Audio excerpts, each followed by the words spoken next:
düşmüş Kızıldağ'ın başına, şehit düşmüş toprağına taşına.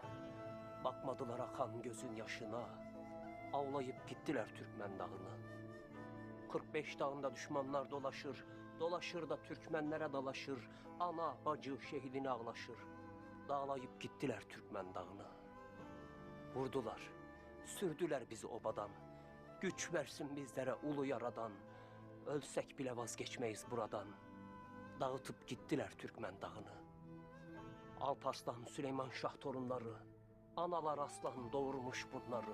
Bizim için feda edip canları, yurt edip gittiler Türkmen dağını. Türkmenoğlu, kesme umudu haktan. Ecdat mirasıdır bu güzel vatan. Muzaffer olacak ordu komutan.